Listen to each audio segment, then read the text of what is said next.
Welcome to பலா cars. இப்போ நீங்கள் பார்க்க போகிற கார் பார்த்தீங்கன்னா மாருதியில் ஸ்விஃப்ட்டை பற்றி தான் பார்க்க போகிறோம். வாங்க வீடியோக்குள்ளே போகலாம். இந்த கார் பார்த்தீங்கன்னா மாருதியில் ஸ்விஃப்ட்டு மாடல் பார்த்தீங்கன்னா 2014 மாடல். வேரியன்ட் பார்த்தீங்கன்னா VDI வேரியன்ட் தான். ஓனர் பார்த்தீங்கன்னா ஒரு ஓனர் இருக்காங்க. இது ஒரு டீசல் வண்டி தான். கிலோமீட்டர் பார்த்தீங்கன்னா 1,23,000 கிலோமீட்டர் ரன்னிங் ஆகிருக்கு. நோ சர்வீஸ் ரெக்கார்டு தான்.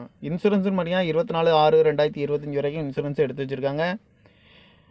காரோட ப்ரைஸ் என்ன சொல்கிறாங்கன்னா 5,10,000 சொல்கிறாங்க. ரேட்டு குறைக்க முடியும்னு சொல்லியிருக்காங்க. குறைச்சி பேசி இந்த காரை பை பண்ணலாம்னு சொல்லியிருக்காங்க. ஏசி வந்துடும், power sharing, power window, touch screen வந்துடும், ரிமோட் லாக் வந்துடும், சீட் கவர்லாம் பார்த்தீங்கன்னா நீக்கு தான் போட்டிருக்கு. டயர் பாயிண்ட் பார்த்தீங்கன்னா 4 டயருமே ஒரு 70% நல்லாயிருக்கும் அப்படின்னு இருக்காங்க.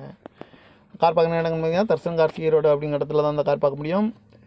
TN 824620 அப்படிங்கிற நம்பரில் தான் அந்த கார் இருக்குது அப்படின்னு இருக்காங்க. இதுக்கு ஓனர் பார்த்தீங்கன்னா ஒரு ஓனர் இருக்காங்க. இது ஒரு டீசல் வண்டி தான்.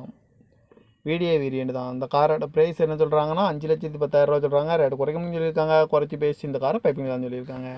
இந்த மாதிரி கார் வீடியோக்கெல்லாம் பலா கார் சேனலில் சப்ஸ்கிரைப் பண்ணி வச்சுக்கோங்க. தேங்க்யூ ஃபார் வாட்சிங்.